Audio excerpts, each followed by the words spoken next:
Again, thanks everyone for joining us. Let's see, I think we've got some JR Rogers is on to give us some updates. See, screen is hiding everybody. And we have Rob Wetstein, some Cal Fire, Napa County Fire updates. Good evening, everyone. Just I'm on another conference call finishing up, so I'm kind of doing two right now, so just bear with me. No worries. We'll let JR go first then. And then we have some updates from Napa Firewise from Joe and Laurie, and then and myself.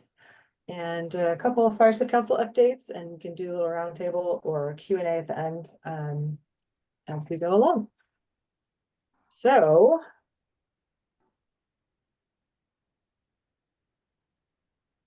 JR, I did not update this with the very, very latest and greatest, so I apologize for that, but take it away.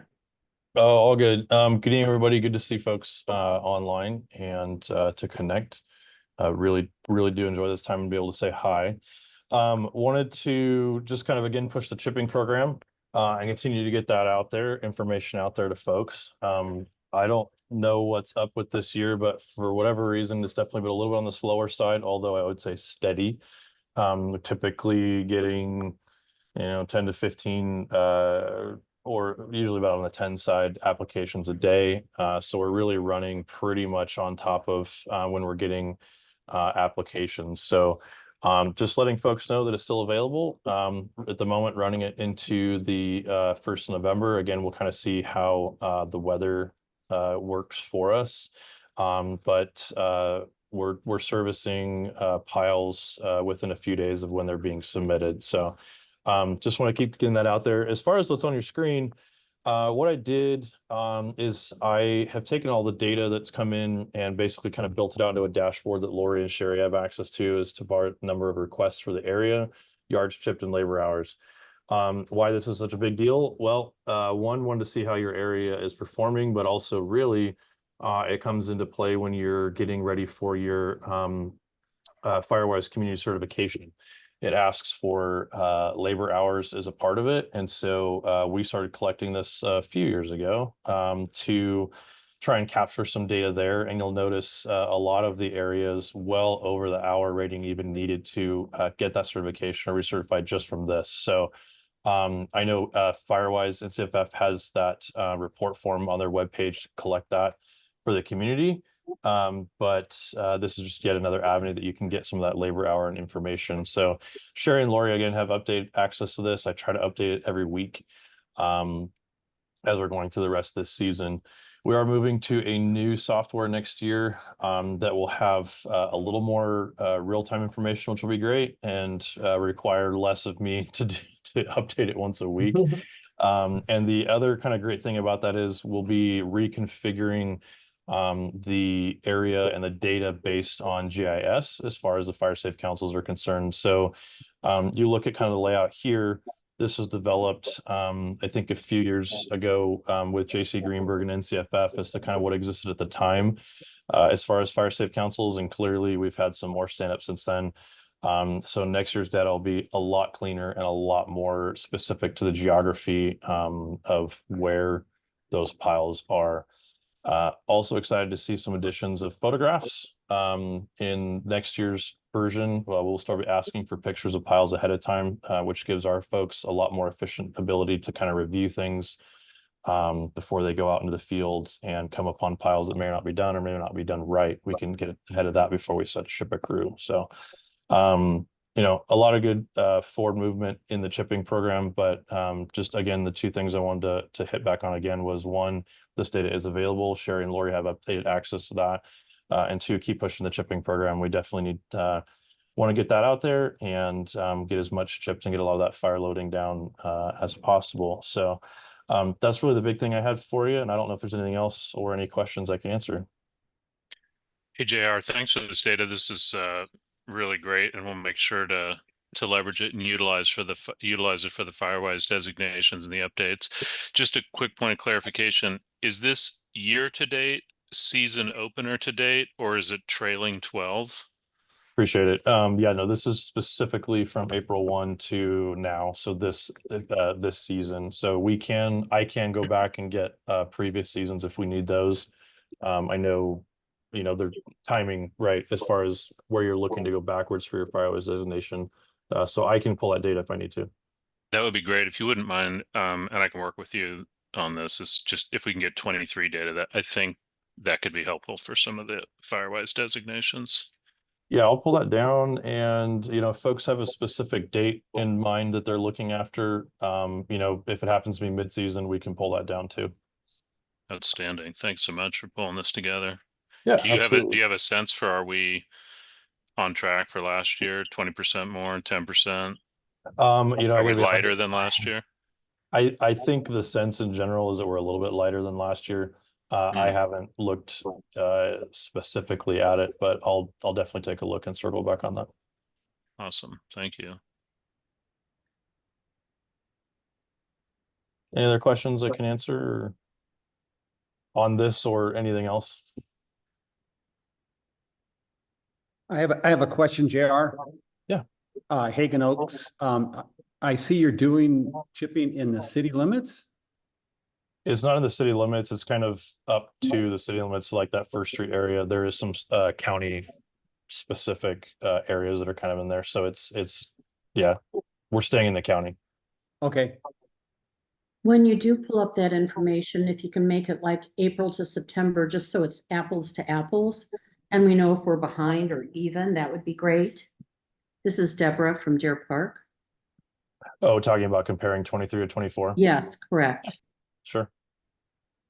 And just another thought too, JR. I'm wondering if the hot weather contributed to it, because I know that the excessive days with hot weather out here, there's a lot less people trying to be out there doing things. So I don't know, maybe it might be good for you to see. I'm not saying I'm not trying to add more work to you, but look at it by month too. In the future to see if we're down, if there's a reason for that. Just a thought.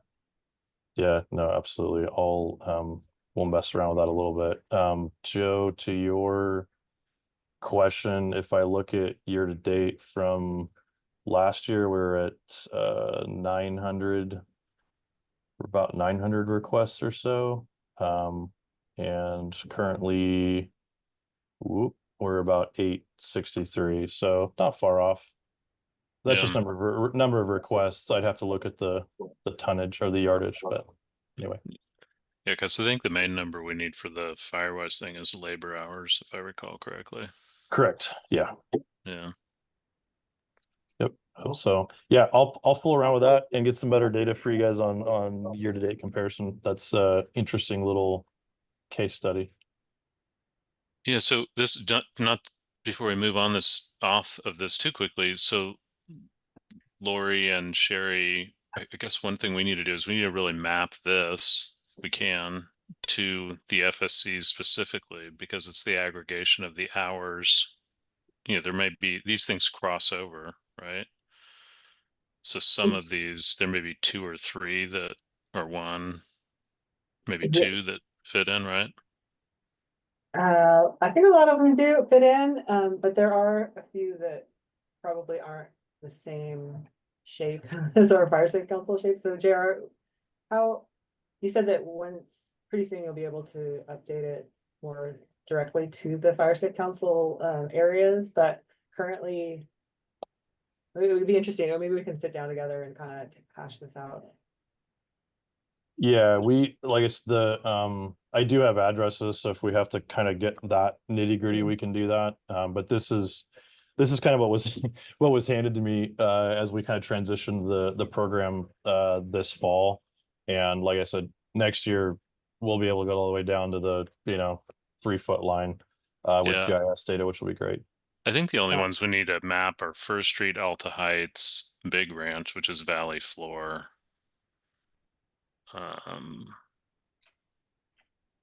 That's probably Monticello, which probably falls into Silverado, or our new fire safe council, Mountain George, maybe. Yeah, so I think what might be best is if we have active applications for the Firewise communities, then maybe we can drill down on those specifically. Exactly. And Yeah. then, kind of limit the workload on that. Yeah, that'd be great. And it does look like there's some that are grouped together and some that would need to be grouped together just for the Fire Safe Council's sake, but this is a great starting point, and it doesn't have to be, exact numbers for the reporting currently for the Firewise. But this gives us a good idea. It's a good starting place. So thank you. Yeah, This is great. absolutely. Any other questions or anything I can answer on or off the subject? All right. Appreciate y'all's time. Thank you. Thanks for being here. And then, shoot, I think I saw. Oh, Dave's on too. David, do you have anything you want to add? Oh, just a second. Yeah. No, I appreciate JR doing all this kind of thing. I know that it is already September, and before you know it, we'll be in the renewal process timeframe for the Firewise community updates, because those renewals take place every year. And so this hourly, I'm just kind of glancing at the hours, and it looks like, without correspondingly looking at the hours with the boundaries of the Firewise communities, I think we're well placed to be able to meet the hours hourly requirement, 1 hour per structure, per household, per Firewise community. I think we're well positioned to be able to get everybody renewed without too much trouble. So I think it's this is really good metrics, and appreciate the snapshot of it. So I can give someone other data cleaned up, but Yeah, great. Thank you very much. Be cool if we could map it somehow, add it to the dashboard, but I'm not quite sure how that would be represented, but something to noodle on as well.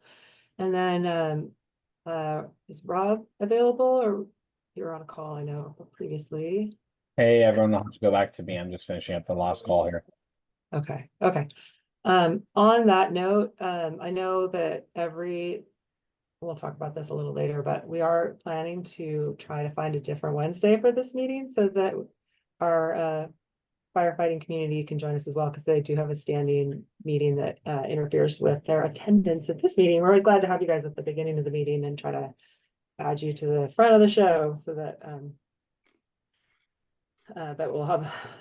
we can change the date that works for all of us. So that's coming soon. We'll dig into that in a little bit. But next up, Joe, did you have some updates for us? Yeah, I know that Laurie and you, Shari, have a bunch of updates. So I am just going to keep my only update to the news about our CAL FIRE grant, which I don't think we covered in the last FSC meeting, did we? No. Our wildfire prevention grant. Yeah, so we had applied for a $1.1 million grant with CAL FIRE wildfire prevention last year. It wound up getting kind of hung up with a bunch of budget stuff, and so the notification was delayed. But we did get notice that we were funded for that. So that includes a large amount of grazing that we're going to do around Berryessa Highlands, a large amount of grazing that we're going to do around Berryessa Estates. It includes some additional money to extend our defensible space cost share program, and then some community outreach and education and some money for stuff like that. So we were really thrilled to get that. And we will be working closely with fire safe councils that are sort of most impacted by that, or will be participating in it as we get more details. We're just kind of waiting right now to get contracts executed, et cetera. It's work that, while we have, I think, 5 years to do it, by and large, we think we'll get the vast majority of it done next year. And so just want to let everybody know, particular Berryessa Estates and Berryessa Highlands, the defensible space cost share stuff, which is it's a smaller amount of money than the money that we've been working through with our existing program. It's countywide, it's not specific, but we'll be able to do some really good acreage grazing and burning and stuff with Berryessa Estates and Berryessa Highlands.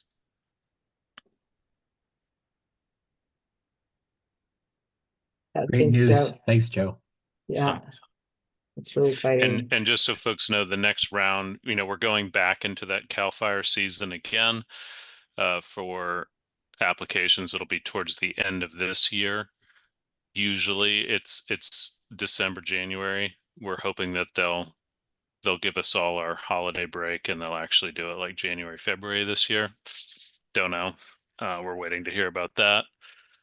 Other funding that we're chasing is there's the ability to apply for some funds through something called the BLM BOR CAL FIRE Good Neighbor Authority funds. And so we're in the process of exploring that. Those are funds that we would use also out in East County. And it's essentially doing work around BLM or BOR land. There's a couple spots on the western part of the county, but for the most part, it'll be probably East County work. And I'm not going to say much more because I know Laurie and Shari have all kinds of stuff to update on too. That's great. I'm really excited about that grant, and we'll have more details for you all as it evolves, as we get into it. But thanks for sharing that, Joe. Yeah, absolutely. And next up, I did want to mention again, I have this slide up, that we will host a short tutorial on how to drive around in the dashboard. And you guys have all seen it before, but you just clicking on the view dashboard here, and it takes you to our dashboard. You can see the projects, but there are some things you can turn on and off, and I won't go over that now because we will host a tutorial. We'll also video it and make a little cheat sheet for you all, but that is coming soon. And next up is Laurie, I believe.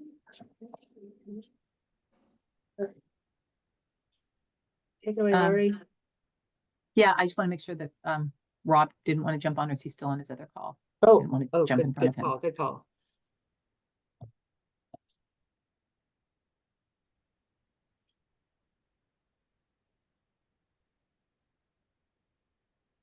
Why don't I just launch in, and then if he becomes available for a few minutes, we can just pivot for him and then go back to what we wanted to cover, what else we're going to cover. Does that make sense? Yeah. So hello, everyone. Few updates. The first thing I'll just mention, since Shari already had brought it up, is that this meeting has been a recurring issue in terms of getting our fire presence here on this call. So one of the things we want to look at is rescheduling it, and trying to keep that rescheduling operation as simple as possible. One of the things we thought we would look at would be leverage a different Wednesday of the month. But it's just, we have to reach out again, fire partners, to all of you, and see what would work. But we're looking across the calendar and thinking maybe the 1st or the 4th, the last Wednesday of the month would work. So we'll be following up on that, but I just wanted to let you know that we're looking at rescheduling that, and there's a reason for that. And then we'll create a whole new invite for this.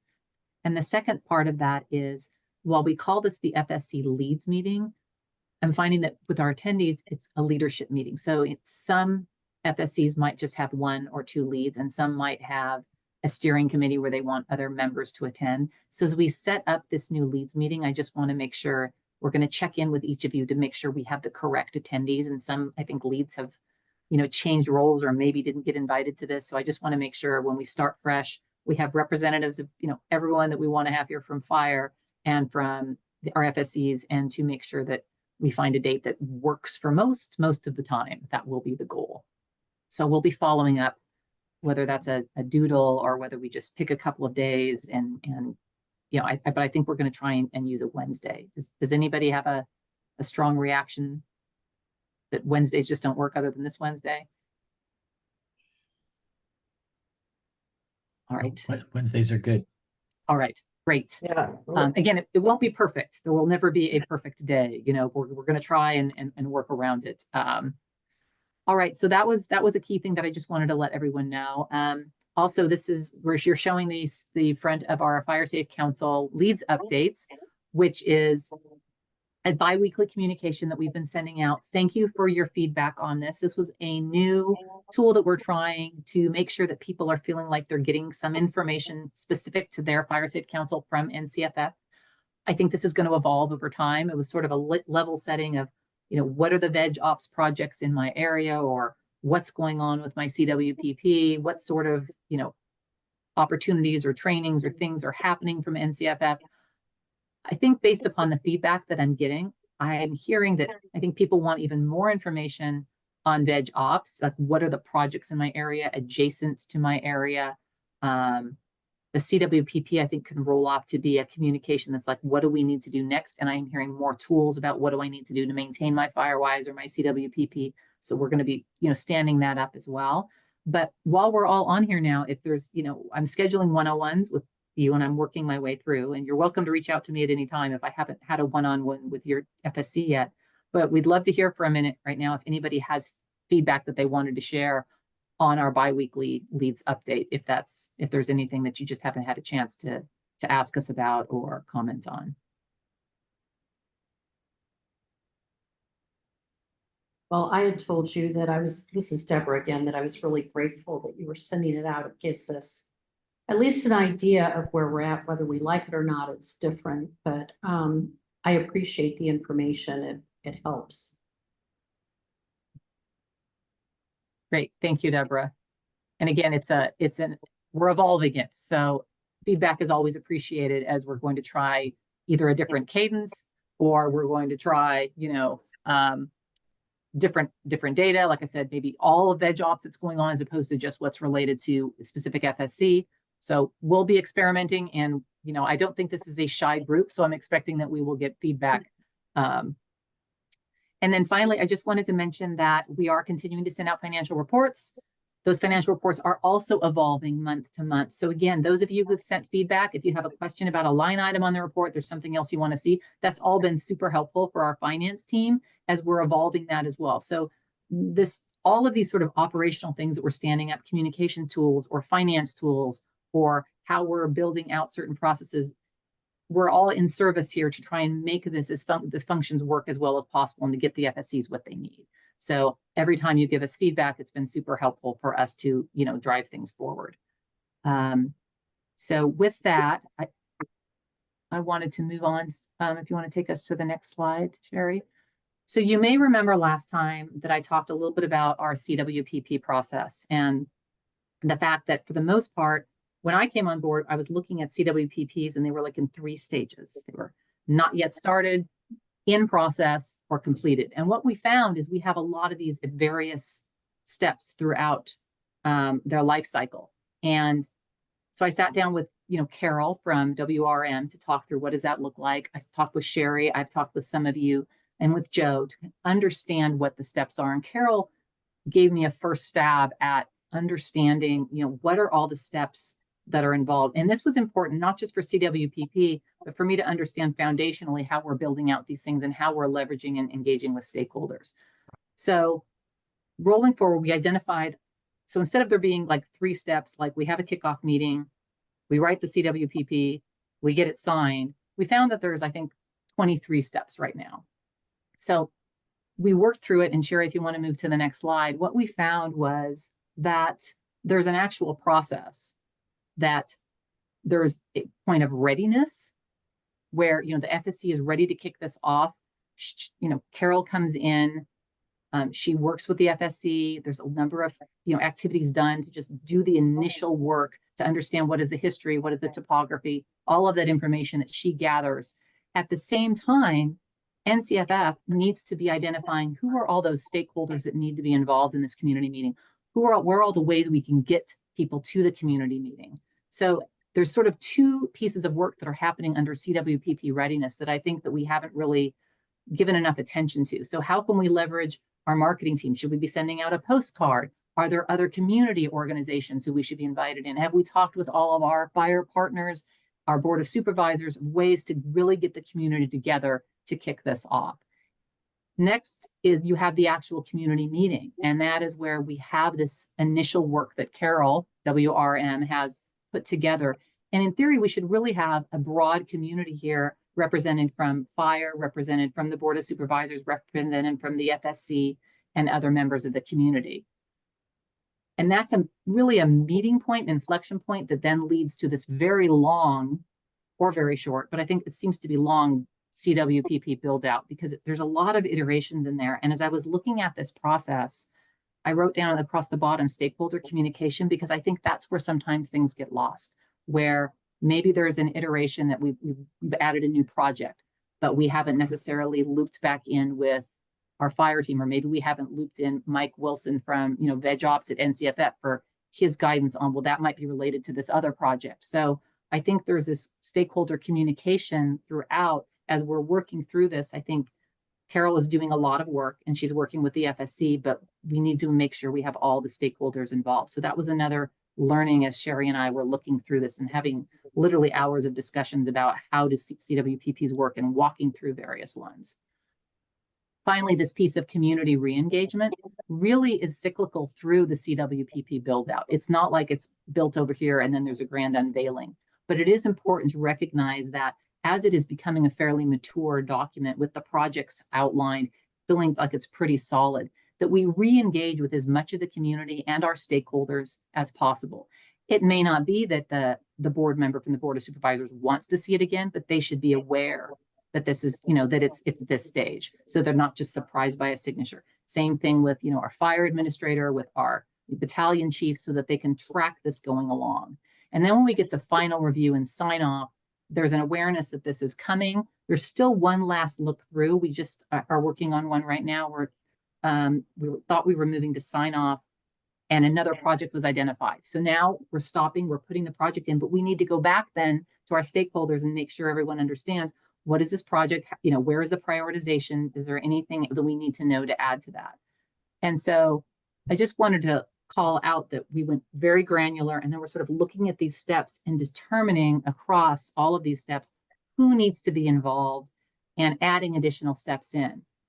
So just quickly, Shari, to the next slide, just as we started like highlighting who some of our stakeholders are. We, it's not just this, it could be adjacent FSCs, for example. Maybe there's going to be projects that tie in that they would be able to provide some additional guidance. Maybe there are large landowners we should be speaking to who weren't necessarily, again, maybe it's an adjacent property. There's various groups within NCFF, who, someone who does the maps. We definitely need, Mike Wilson and the Veg Ops team involved. And then we have different fire entities that we need to be working with.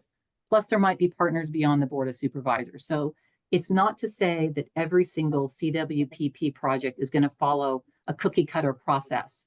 But one of the things you want to know is if there are 20 potential stakeholders and there's 40 steps, which ones are you doing and not doing? You don't want to forget about them. You just say, this isn't relevant for this process, or this isn't relevant for the next process.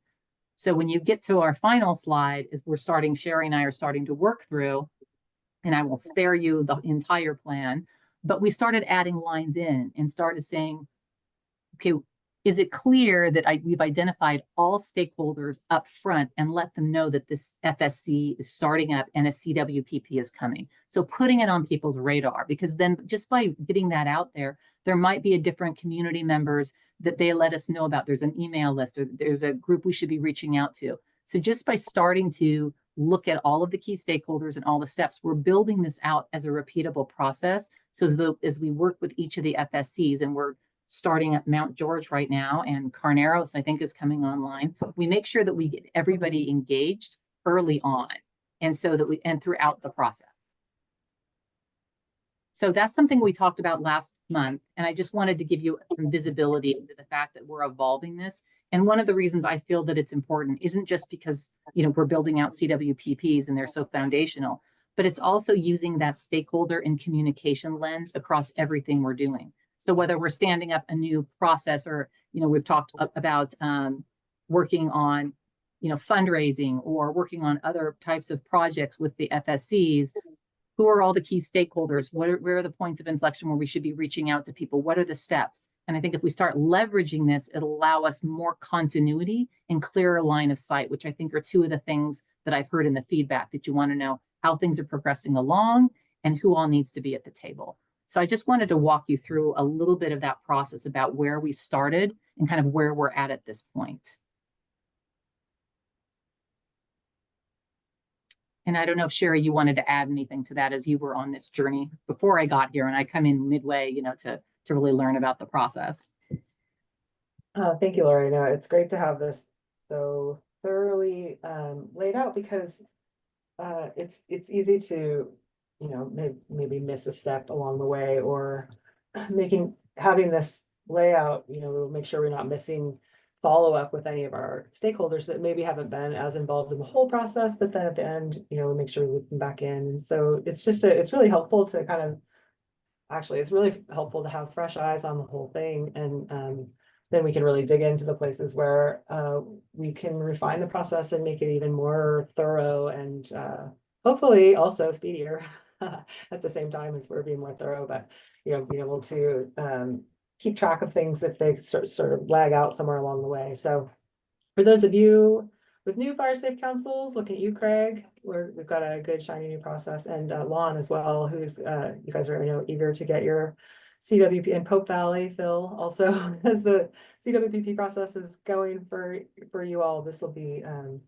it'll be a lot more boxes to check, but we'll get through it all together. And now what it looks like. Yeah, full DNA of the creature. And it's boxes to check, but on the other hand, if we kind of stand back from it, it's like who's responsible, who's accountable, who's informed. So who's owning each step of it as well. Where does WRM write it, but where does NCFF really own making sure that things are communicated out? So we're, for example, pulling that back and making sure that we are providing the line of sight and the communication throughout the process, letting Carol focus on having those conversations and building out the CWPP, but making sure as it's ready to go to the next step, we foreshadow that and reach out to stakeholders and say, hey, we have another version coming. We're going to be sending this out for your review, or, we're going to have another community meeting. Did you want to attend that? Making sure that people have visibility that that's coming. They may choose as a stakeholder to say, I don't need to be involved at this step, but we want to make sure we have everybody at the table. So it's a work in progress, and we'll be pressure testing it as we go through and continuing to evolve it. And again, continue to welcome your feedback on, where we can make this process move along and also allow that there's enough line of sight and clarity on where we're at. Well, I think as a lead, it will help. For me, this has been an extremely frustrating process. And you think it's done and it's not, and it comes back, and maybe this will help some for those future people. I'm like up to here with it. My people want this done so they can get their reductions in fire insurance. And so there's a lot of pressure. And I think it's done, and I say, oh, I think we're done. It's been submitted. And then, oh no, it's coming back again. Oh no, we need another meeting, but then the meetings aren't set. So I'm frustrated. So I think having this lined out in the future will make it a whole lot more visible as to what needs to happen next. Yeah, and as part of the kickoff, we would, I think, walk through what to expect on the process. And then as we're moving through, to advise people, whether it's through the biweekly newsletter or some communication out to the leads, to let them know here's where we're at, so that you can be following along. And should also help if we do hit some sort of roadblock that someone who was a stakeholder didn't see it, we can make sure that we understand what that is and remediate for that. So what we're trying to do is have line of sight for everyone who needs to have it. I think that's some of the roadblocks sometimes, is that something hasn't been communicated out perhaps or shared that we thought someone had seen it. And so then we have to circle back and make sure we have everyone's input. I'm thinking this is going to solve a lot of that. But again, as we pressure test it out, we'll hope to find any kinks and work through them. But I think clear communication of where we're at in the process and who needs to own the next step and how long, we want those reviews to take, making sure people have enough time to spend with this document, especially on the projects, especially our fire teams, and to take a look at, what we're talking about here and making sure that it all makes sense, and circling back with Carol and with the FSC leadership. I think if we have clear line of sight on the next steps, it'll allow it to move more quickly. So I thank you for your input, Deborah, and I hear you, and I'm hoping that this really helps solve and we'll continue to improve it. Yeah, and I appreciate, Deborah, that it's been frustrating for you, and that's kind of what's drawn the attention to some of the places where we do need more clarity for you and for our internally as well as who's got the ball. But also I wanted to mention that the NFPA Firewise process is not described in this everything that Laurie just went over, but that does happen kind of simultaneously, because it also requires a risk assessment and a community evaluation and the project plan. And so for the new fire safe councils, or for folks who don't already have a Firewise USA recognition. That is a separate but concurrent process, and I think that the Deer Park Firewise is ready to go off to the up for approval. Yep. And It we are is going to be, generally a lot faster. The Yes. Firewise Yes. designation is a lot faster, and I'm not sure, Deb Roman, if maybe part of what you're referring to is the Firewise designation, because that's really the driver on the insurance. The Mhm. having a CWPP can certainly be helpful, but the Firewise designation appears to be what most insurance companies respond to. and we will be documenting, but because at least since I've been here, the Firewise has been sort of piggybacking onto the CWP process, but we still want to document out what that looks like. So when, Carol's been sitting down with FSC leads and walking them through how you sign up on the Firewise site, what information you need to input. So I think we'll do that in concurrent with this. And then also would be the upkeep, the update, for CWPPs. That's also a part of this as well. So I have my CWPP. What do I need to do annually? What do I need to do to renew this? We need to have all this documented out and reminders out to our FSCs to say, this is the time you should be doing that. So that the idea is this is going to be an entire comprehensive, so you know where you're at, whether you're building it or you're maintaining it, that we have a timeline across our FSCs and we know when we're hitting on things. So that's the missions we want to have this year.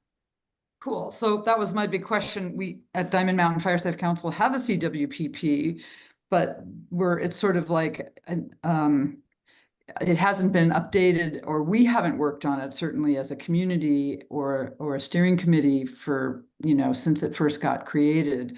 And so it sounds like you are going to sort of reach out and tickle the update, because I'm sure there are some things we should be putting on there that we haven't. And I think the process of getting the original one done was sort of exhausting. And then we're like, great, we put a bow on it, we're good for a while. And it's like, is that stale now? Is there anything there that's still really relevant? It was like the 5-year plan, and now we're probably in year 4. So you're not the first person that I've heard that from. I think it's kind of like, at the end of finals week, in college, you're done, you need to step away, Yeah. So we don't want to let it go away or make it unusable, for the future. So I agree. And so the idea would be, congratulations, you now have your CWP. Here's your maintenance plan, so here's what we need to do. And let's carving out. And I think I may have been confusing with Firewise that they all expire in December, but I think with knowing and understanding when you completed it, and then mapping out when it needs to be renewed. So each of that we would have to map out, and that's one of the ideas of what would be in your biweekly communication. So we're constantly saying, so at 3 months we're saying, it's time to do this, or at 1 year it's time to do this, or here's the sheet you can use to capture hours, or make sure you add your chipping data. It's located on this link. So that's the type of thing that we would like to do. So you can self-serve a lot of it with reminders that we have created, that everybody's sort of following that same format. That's great, giving us a blueprint, because in the past we've been curious about, well, we've got some new projects and we've completed some projects, but it hasn't always been clear, some time ago, obviously things have changed a lot, whether like one of us is supposed to go on your portal and fill it out, or whether Napa Firewise personnel are filling it out on our behalf. So I think it sort of went into a drift in that sense. So this is great news. Thank you. Yeah. And that is great feedback too, that we need to be super clear on roles. Like, we're going to do this, and then we expect the FSC to do that. So that's great. In general, the CWPP, I mean, it's not a hard and fast. I mean, you generally want to go through the update process at 5 years. But as we knock down projects with the FSCs, we capture all the data in the portfolio of it being completed. So when it comes time to doing the renewal at 5 years, or it's great to start at 4 years, but if it winds up being 5 and 6, then we can generally go back and say these are the projects that were all done or whatever. And there's certainly nothing that matter. It's not a hard and fast or concrete in terms of the projects. 3 years into your CWPP, you could say, hey, we've identified 5 more projects. And we want to make sure that we get those added to either the document or added to the portfolio of stuff that we have, tagging it to your FSC. And I know I've spent longer than I anticipated on this, so I want to flip it over because I know Shari had some things to talk about on outreach and events. And also I know we wanted to hear from some of the FSCs. Thank you. This is great. And then again, we will update the CW or the Firewise process and the updates for your CWPP. And for the Firewise, as those of you who are already recognized communities know, you have to do your reporting in November to keep current for the year. And if you're due for a new application, then you can start that in November as well, or have it done by November as well. Fun times. And so we can support you, of course, with the dollars as JR went over, and also project dollars that have been spent doing fuel reduction in your fire safe castle area. But keeping track of all of the yearly action plans is another item on our list, so that we can help you plan for that and help you make sure that you're on track, and you can help us help you. So that'll be a great collaborative process going forward as well. And I do have access now as coordinator for Napa County, so I can help from the inside of the Firewise portal as well. Carol and I both can now. And all right, so we do have some upcoming events, and there are a couple more I'm going to email around that just came across my inbox. But as we talked about last month, the Napa Prescribed Burn Association has teamed up with YOLO PBA and Solano County PBA to do a training series.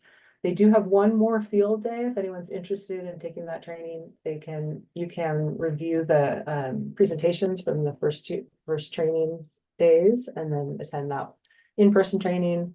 I did the one in Napa and I found it really interesting and helpful. We didn't, of course, have any live fire, but we got to handle drip torches and learn about burn lines and burn units and use some tools for clearing lines. And it's a good hands-on training for all the different aspects of a prescribed burn, and you can talk to folks who do practice prescribed fire.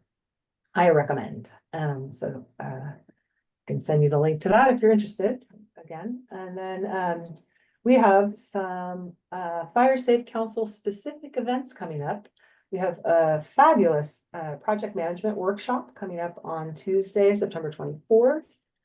That will be in the evening. I think we settled on 5:30, but give people time to get down to our office space down at the Community Foundation in Napa. We will provide food for you. It'll be about 2 hours total. And we're going to delve into all the pieces of project management for your Fire Safe Council. So if you have a project that you would like to execute with Napa Firewise, we'll show you step-by-step the way to make it go really smoothly. And I know some of you have already experienced delving into these projects, but there will be some new information, and I think it'll be really helpful. And we'd also love to get your input at the workshop to help the other Fire Safe Councils understand about your process. So I just wanted to get that on your radar, and we'll be sending out an official invite and asking for RSVPs so we know how many people to plan for. And then follow up on Thursday, on the 26th, we're going to be having a field projects tour. We haven't done one of those in a while. We're way overdue to get you guys out to see some of the work that we've done, around the county, some of the fuel reduction works. And we're going to start out at the Veterans Home in the morning on the 26th. And that is a really cool project. It's got a lot of different pieces to it. And I can't wait for any of you who are available to go see that one and talk to the staff that's worked on it, and just see it firsthand and then ask questions, and we'll go on from there. So there'll be an afternoon portion as well. We're nailing down a few details on that one. So again, more news. Hopefully by the end of the week, we'll have all the information and invites out, so you can tell us if you can join us. It is during the week, so apologies to any of you on that Thursday who have to work during the day. We will be planning more field trips to see projects soon too, but this is a great opportunity. And then our grants team will be attending as well. So it'll be a good opportunity for you to meet some more of the Napa Firewise staff and each other, of course, as well. So I'm really excited for all of those things. And then we also have a home hardening workshop coming up again. If you missed the gardening in the defensible space zone workshop at Central Valley Builder Supply in St. Helena, this will be the second round, all about home hardening with some contractors on site and experts talking about how to protect your home from embers and from fire, and with examples and things. So, and that's open to the whole public, to everybody. So not just fire safe councils, of course. And then a couple events at the end there that we'll be attending. Love to see you there. And if you have more events that are coming up, I know, see Gordon Valley on here, but I think they have a big fundraiser and dance party this Saturday out in Gordon Valley at the fire station. And if you have anything coming up on your calendar, Berryessa Highlands has a community meeting coming up, date TBD. So yeah, let me know for sure. We'll put those on our calendar as well as your own calendars on your webpage on Napa Firewise, and help socialize your events as well. And then I also wanted to give a quick shout out. We've got some new folks on this call.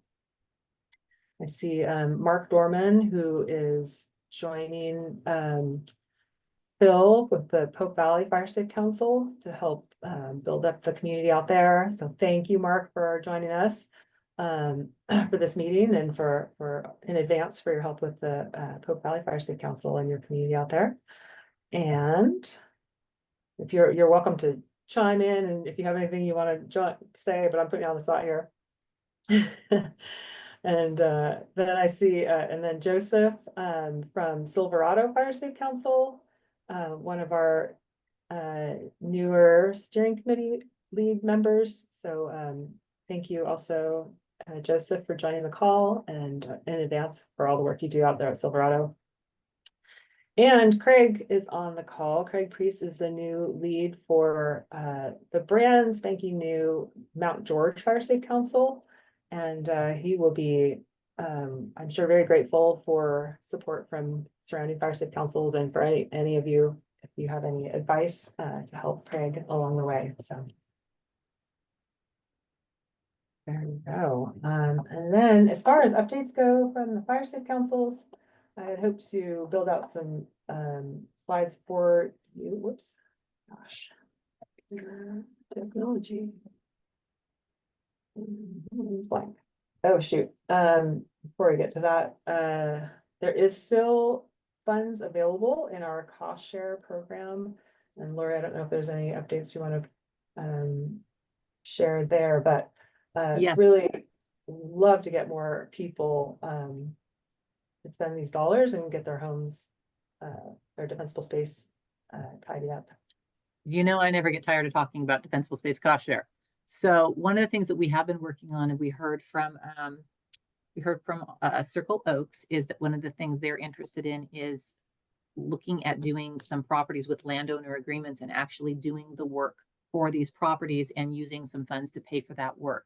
So we're in the process of going through looking at, because the way it's set up right now is like resident and property owner. And so we had to make sure we put something in there to make sure that you had authorization to do this. So that there were a lot of different fields of data, and we had to work with Chris Warner on this to figure out how to do it. But ultimately, what you would be able to do is if you wanted to do a Neighbors in Need program, you could go through and leverage the cost share for this. And this also comes into play if you have, you know, a low income residents and you wanted to do a Neighbors in Need, there's 100% versus the 50% on that. So we're building that out to allow third parties to be able to go in and partner with landowners to be able to get work done. So that's a change that we really hadn't fully explored in the past and we're working on right now. Thank you. I'm excited for that.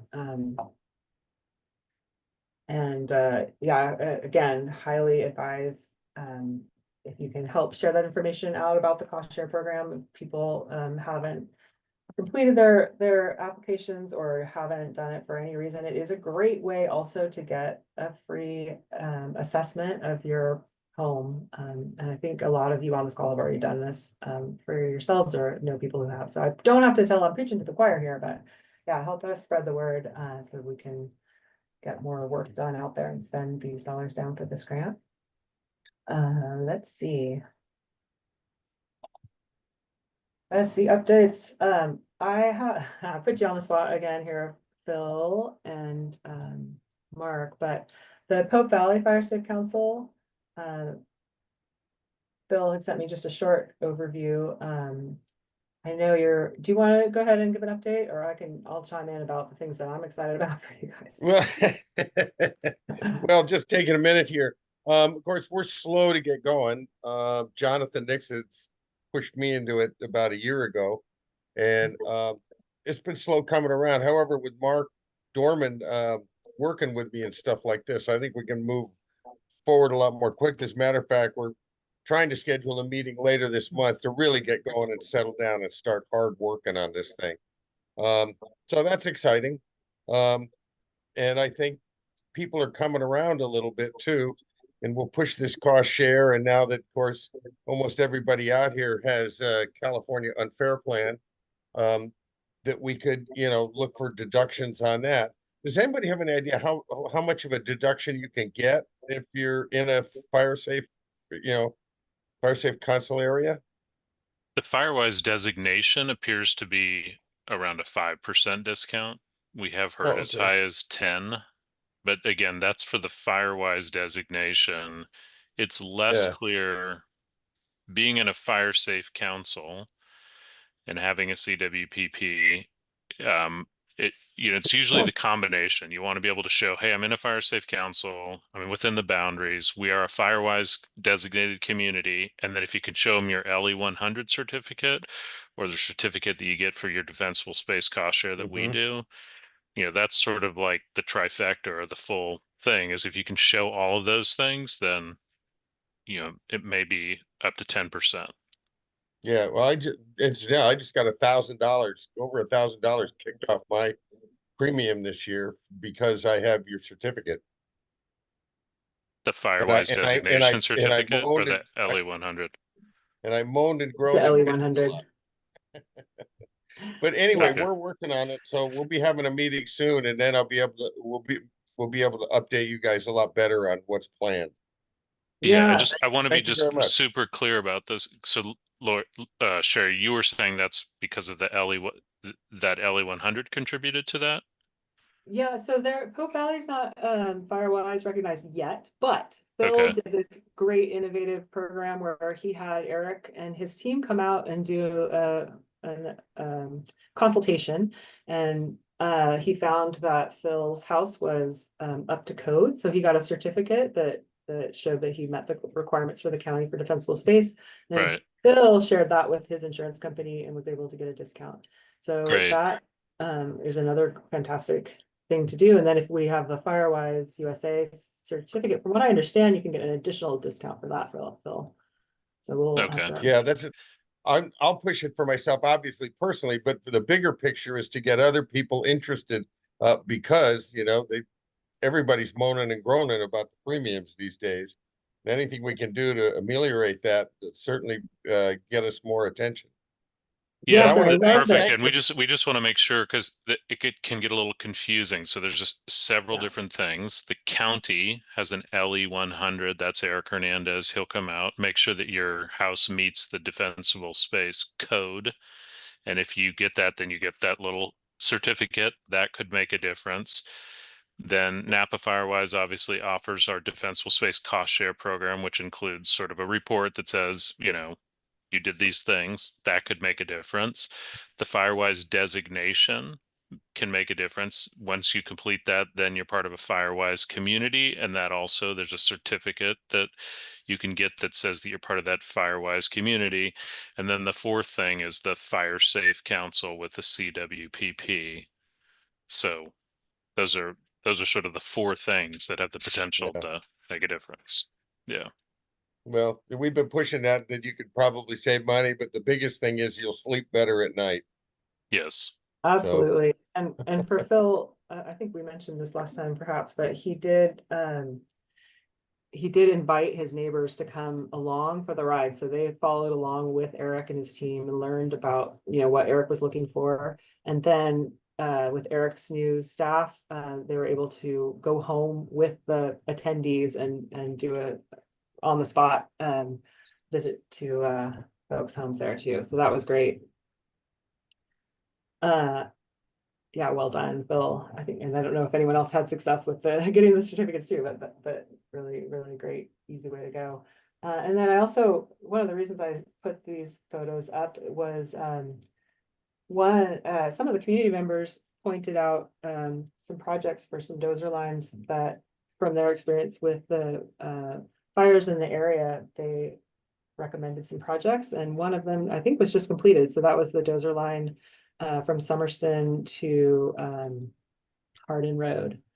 So I just wanted to point that out as great to get the input from the local community. It's a great reason to be part of the Fire Safe Council and to be part of this community working together to help socialize issues, as well as, hearing about cost share programs and about different ways that you can help yourself and help your neighbors.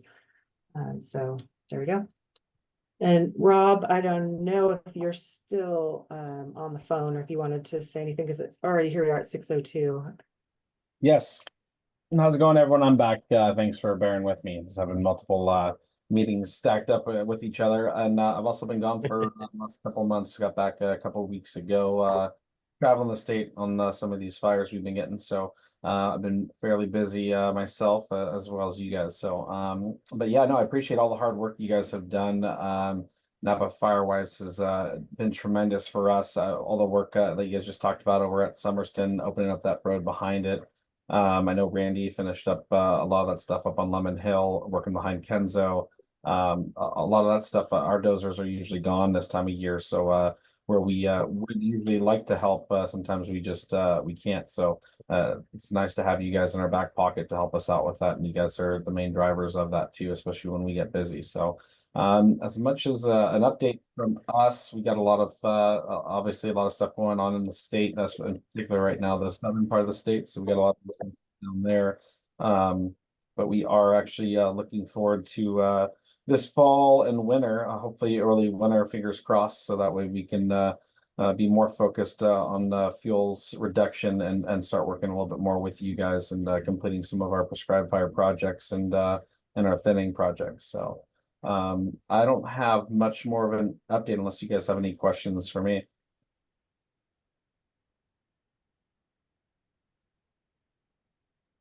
Thanks for that update, Rob. Yeah, absolutely. And you guys have my number too, so feel free to give me a call. If there's anything else that we can do to help assist you guys.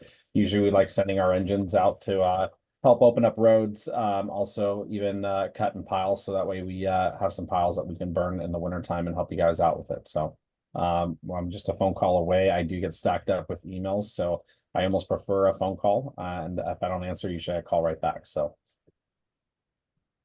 Thanks, Rob. That's great intel. Thank you. Yeah. You don't mind if we share your phone number with everybody? You can share my phone number. Better at the phone than I get about 200 plus emails a day, and no joke. Just between my old job that I had, I'm still trying to transition and get that stuff off my plate. So please call me. Fantastic. Really appreciate it. Okay, and we are now at 6:04. And if anybody else has any comments or updates or anything else you'd like to share, I do. Oh yeah, Gretchen. So from Diamond Mountain Fire Safe Council, we've had, some slow projects going along. We're getting some traction. One of our subcommittees is getting some traction with working with both a state park, which has been an issue over time. No huge things to report, but some good meetings and some cooperation, communications. We're looking on Diamond Mountain up here on the Mayacamas Ridge for a location, a landowner who'd be willing to put a helicopter dip tank on the land. So I've been scouting around with Mike Wilson and Steve Burgess on a few field trips, meeting some landowners. We haven't quite nailed that yet, but still hopeful to find some kind of a way to accept a dip tank up here to provide water in an emergency. Also really working on the infestation of the tree of heaven that has come up Diamond Mountain Road and that we're seeing lots of places. So that's just a project that is ongoing, and we're going to probably put some of our personal Fire Safe Council fundraised money towards hiring a expert to apply some herbicide. And we're kind of beating the drum on how important it is to control the tree of heaven, because it is not only a noxious weed that is really growing fast, but it's a host for the lanternfly, which is extremely dangerous to vineyards, and is kind of moving from the East Coast to the West Coast. So actually we organized a Zoom meeting with Napa RCD and some others to try to sort of figure out if they could help get the word out. And, there's a lot of landowners that are sort of trying to beat it back and inappropriately putting Roundup on it, and that's not the right herbicide. And so we finally came to the conclusion that for the time being, we are hiring probably an expert person who's actually a Napa Firewise authorized vendor to do some application this fall, because late summer, early fall is when you need to do the application in order for it to take it down into the roots. And there's just like a burst of it happening up in our Fire Safe Council. So that's one project. And then the other thing that I wanted to bring up for all the Fire Safe Councils, and on Tree of Heaven, I'm actually surprised that there are a lot of landowners that really just have no idea what it is. So we're kind of trying to spread the word. But another big project is the beacon boxes. And I see Brandon Benelli is on here. So one of our members has been trying to research, like, should we be putting up beacon boxes at our roadside, in our Fire Safe Council to contain information for the first responders when they arrive in your neighborhood to put out a fire. So we're just working on that idea. And one of the issues is, we don't want to just be the only ones doing it. It's really should be a Fire Safe Council-wide initiative. So just putting that out there. Brandon might have something to say about that because he's been active on installing some. And I think that I've just heard the Spring Mountain Fire Safe Council is also doing some beacon boxes. So the idea is to, get it all around the county and collaborate with CAL FIRE and make sure that they're, accessing them in the event of an emergency. So that's the intention, yes, for the Fire Safe Councils to lead the charge with beacon boxes in their council specifically, and to provide the data that's necessary for those boxes, share that data with CAL FIRE.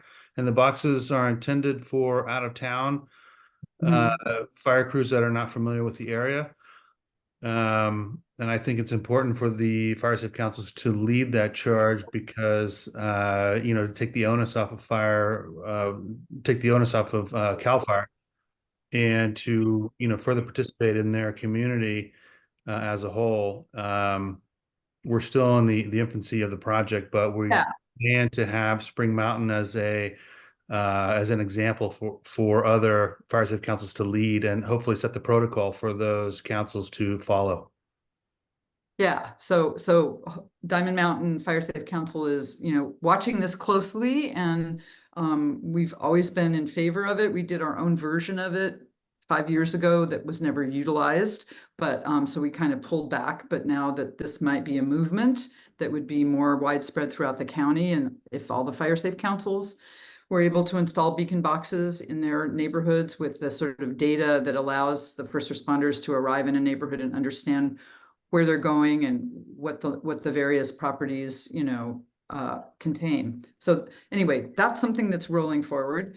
And thank you, Brandon, for, leading the charge on that. That's really cool. That's my pleasure. And if I can just add one more thing, it's our goal to have Spring Mountain as a model to kind of prove to the folks that are the money that we're getting from grants specifically, and on this one particular was from PG&E, but to prove that we can use that money wisely and effectively and with purpose. Cool. That's really Do the chicken in the frying pan. So one last thing is that I also wanted to say that there is a new search. Oh, sorry, Phil, we can't hear you. What? I think he's muted. He's talking to somebody else. He Oh, doesn't okay. realize it. I just wanted to share another thing for Up Valley is that there's a new group starting a new chapter, I guess you'd call it, of CERT, C-E-R-T, Community Emergency Response Team in the Calistoga area. And they're all over the place, but we haven't had an Up Valley representation for many years. And there's a dynamic person who is starting a new one and setting up a training in November. And it's for basic citizens to learn all sorts of things from CPR, but from, you know, properly saving someone out of a collapsed building, but to be sort of a second core of trusted, trained people in the community to fill in the gap when there's an incident and first responders need help, like directing traffic or setting up a communication station at a, you know, like at the fairgrounds where everybody's coming to escape a fire. So that is a whole new thing that's, you know, getting rekindled here in the Up Valley. So pretty excited to hear about that. And I'm probably going to take the training. So spreading that news. And I'm gonna pitch it to our Fire Safe Council members. So that's all. Yeah, great. And I think Joe Sponsler is a member of CERT. Probably. That's right. Yeah, I'm the assistant leader for the team in various Highlands, but it's all part of Napa County. So yeah, if anybody wants more information, we have another training, basic training that's coming up in November that's open to anybody in Napa County. So you're welcome to hit me up and I can help you get the information, or I can send it to Shari and she can send it out to everyone if anyone else is interested. I think that would be great if you would send it to Shari and she could send it out to all the Fire Safe Councils. That would be helpful. I'll do that today. No problem. Thanks, Gretchen, for the update. We also have a new shared mailed email box, Wildfire Preparedness at NCF, at napafirewise.org. So in fact, we'll send something to all the leads from that mailbox so you have it, but just that's a way that if Shari's not here or I'm not, there's always someone watching that box, and that's a way for us to stay organized and make sure that we're not missing anything. So we've implemented that as well. What's the address again? Wildfire Preparedness at napafirewise.org. There we go. Good long one for you. Nice long one. Can we add that to the helpful links page maybe? Yes, absolutely. I will We will update that. do. And we'll be sending this around. The recording will be up on the YouTube channel, and I'll also send you the slide deck, and especially this page, because it is sorry, Rob, with your contact information and phone number added to this as well. See what's missing here. Nope, all good. And yeah. And just to take that shared mailbox just kind of one step further, we really want to try to route, communication. If you have a project idea, if you have we just want to consider that like your service desk or your help desk kind of email, because that allows Laurie and Shari to really track inbound requests and things like that. So as much as possible, we really encourage you to send it to that. If you send something to Laurie or Shari, don't be surprised if they copy that WP or Wildfire Preparedness at Napa Firewise, because that's how it's a shared mailbox, as Laurie described. And that means that we can ensure, kind of like a trouble ticket or a service ticket from, customer service, that we're making sure that we track those things to closure, and that we use that as sort of our primary capture site if you have a project that you want to work on, if you need assistance with financials, if you need assistance with marketing or whatever. Yeah, just it's so much easier. Yeah, I'll put it. Okay, that's good Good to call, know. Megan. I'll put it in the chat. Okay. News. All right. I'm gonna sign and off, then guys. Okay, great. And All thank you, right. Gretchen, for bringing up the Tree of Heaven. I wanted to let you guys know that I have borrowed the injector and I have cartridges. So if your Fire Safe Council is interested in Tree of Heaven, doing a little volunteer project to stab a few trees and kill them, or learn more about the whole Tree of Heaven, why it's an issue, let me know. I'm happy to share this around. And show you how it's done. And then we will also be working with the Resource Conservation District. We're putting up together a little webinar and Yes. probably also some in-person demonstration workshops on invasive plants and specifically on Tree of Heaven and broom, which are two big ones, but those are also coming soon.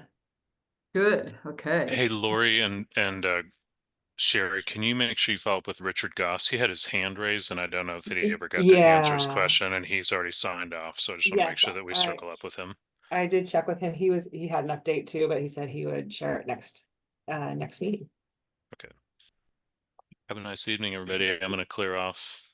Thanks, everybody. Thanks for being here. Thanks for staying for Great time. talking to you guys. Thank Thanks, you. thanks for keeping Thank up all you. the great work. Really Good update. appreciate all of you. Night, night. Bye.